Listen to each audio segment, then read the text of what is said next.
နဲ့ဘီလင်အဖွဲ့ကလူသားတွေနဲ့ဇုံမီတွေတိုက်ခိုက်နေတာကိုကြည့်ပြီးနည်းနည်းလောက်အဆက်လေးထပ်ထည့်ပေးရအောင်ဆိုပြီးခလုတ်တစ်ခုကိုနှိပ်လိုက်ပါတယ်။အဲဒီအခါမှာသူတို့ကဇုံမီအချို့ကိုလမ်းထိန်ချုံလိုက်ပြီးအဲဒီအထက်ကဇုံမီတစ်ကောင်ကကြောက်စရာတတော်ဝါကြီးအဖြစ်ဒေါ်လဲသွားပြီးအရင်ကတည်းကဆွမ်းအားကြီးလာပါတယ်။ဇုံမီကတော့သူ့ရဲ့တပည့်ဒီလိုဖြစ်နေတာကိုကြည့်ပြီးအံ့ဩသွားပါတယ်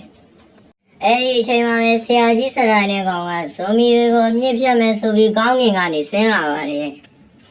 စပယ်အနီအောင်နဲ့နီကြောင်မလေးကအေးစင့်ရှိတဲ့ဇုံမီတစ်ကောင်ရှိနေတာကိုသိသွားပြီးအကုန်လုံးကိုစုပ်ခွာခိုင်းလိုက်ပါတယ်။တပည့်ကောင်ကဇုံမီစီပြေးသွားပြီးဇုံမီကိုဆွဲကားပေါ်ပြေးနေပြီးပြေးတော့ဟဲ့အရှိမပါလာလာအကုန်တိုက်ပလိုက်ဆိုပြီးဇုံမီနယ်မြေကလည်းအမြန်ထွက်ပြေးသွားတော့တယ်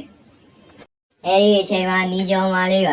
ရှင်ကဇုံမီမျက်နှာဖုံးတက်ပြီးလူတွေကိုလက်ကူညီတဲ့လူမဟုတ်လား။ရှင်ရဲ့ရုပ်စကိုမြင်ချင်လိုက်ရလို့ပြောလိုက်တော့ဇုံမီကလမ်းဖြတ်သွားပါတယ်။အဲဒီအချိန်မှာပဲအဆင့်ရှိတဲ့ဇုံမီကတန်စကားကြီးကိုမှာပြီးစစ်သားတွေစီပြစ်ပေါက်လိုက်တဲ့အချိန်မှာဆရာကြီးစတန်နဲ့ကောင်ရောက်လာပြီးဘတ်စကားကြီးကိုနောက်ပိုင်းချမ်းလိုက်ပါတယ်။ဆရာတွေကလည်းဓာတ်တိုင်းဆရာကြီးမာရှယ်ရောက်လာပြီးငါတို့တွေနိုင်ရတော့မယ်ပြောလိုက်ပါတယ်။မာရှယ်ကဆရာကြီးစတိုင်နဲ့လူတွေအကုန်လုံးကိုမြန်ကယ်ထုတ်ပြီးသွားကြ။ကျန်တာငါတော်ဝင်ထားလို့ပြောလိုက်ပါတယ်။ဆရာတွေကလည်းစိတ်ချလက်ချနဲ့ဆုံးခွာသွားကြပါတယ်။ဒါပေမဲ့ဇိုမီကသူ့တပည့်လစ်ထဲနိုင်ရဲ့အတန်ကိုကြားလိုက်လို့တွားကြည့်လိုက်တဲ့အချိန်မှာဇိုမီကချက်ချင်းပြောက်ွယ်သွားပါတယ်။ဒီတဲ့နိုင်ကအရန်ဒေါ်လာထွက်သွားပြီမာရှယ်ကိုပြေးလိုက်တဲ့အချိန်မှာမာရှယ်က10စက္ကန့်တည်းနဲ့လေတဲ့နိုင်ကိုအချက်ပေါင်းများစွာပေါ်ရလိုက်တော့လေတဲ့နိုင်ဟာမြေပြင်ပေါ်လဲကျသွားပါတယ်။မာရှယ်ကဆရာကြီးစတိုင်နဲ့အခုတော့အေးစစ်စစ်အနားယူနိုင်ပြီလို့ပြောပြီးထွက်လာတော့မဲ့အချိန်မှာပဲဇုံကြီးရောက်လာပြီးသူ့ရဲ့တပည့်ခုတ်ထစ်ရာတွေနဲ့မြေပြင်ပေါ်မှာလဲကျနေတာကိုတွေ့သွားပါတယ်။တစ်ဖက်မှာလည်းပေါ့စီမမတို့အဖွဲ့ကတာဝန်ပြီးမြောက်သွားပြီဖြစ်တော့ကြောင့်ပြန်ဆုပ်ဖို့ပြင်ဆင်နေကြပါတယ်။ဇုံမီကလေတဲ့နိုင်ကိုချီပြီးဒါငါတို့ပြစ်မဟုတ်ဘူး။ငါတို့ကိုယ်တိုင်ကခဏကိုမထိချုပ်နိုင်လို့ပါလို့ပြောလိုက်ပါတယ်။မာရှယ်ကဆရာကြီးစတိုင်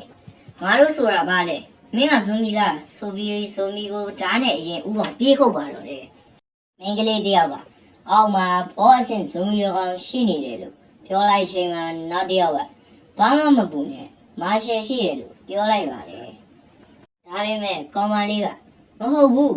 မာရှယ်ရှုံးသွားပြီလို့ပြောလိုက်ချိန်မှာအကုန်အံ့ဩသွားပါတယ်။တစ်ဖက်မှာတော့မာရှယ်ကဖင်မြောင်ကြီးနဲ့တိုင်ပုံမှာတွဲလောင်းကြီးဖြစ်နေပါတယ်။ဇိုမီကသူ့ကိုတစ်ချက်တည်းနဲ့ဝေစားတွေကကျွတ်အောင်ပြင်းပေးလိုက်တာပါ။တစ်ဖက်မှာလည်းမာရှယ်ကအရန်အသက်နေရရှိနေပြီးဒဏ်ရာတွေကပြင်းထန်လို့စိတ်ပူနေကြပါတယ်။လူသားတွေကိုလည်းမကယ်ထုတ်နိုင်ရကြအောင်ပေါ့စီမမကလည်းဒေါသထွက်ပြီးရန်ရင်ပေါ်ကနေသူ့ကိုယ်တိုင်ဆင်းပြီးတိုက်ခိုက်ဖို့လုပ်ပါတော့တယ်။အဲ့တော့ episode 4လေးပါ episode 5မှာပြန်လဲတွေ့ဆုံကြပါမယ် like and subscribe လေးလုပ်ပေးသွားကြပါဦးကျွန်တော်နာမည်ကတော့ Mikey Boy ပါနာမည်လေးကြောင်းထားပါတယ်အားလုံးပဲကျေးဇူးတင်ပါတယ်အခုမှစလုပ်တာကြောင့်အမှားလေးရှိရင်ဖွင့်လို့ပြကြပါ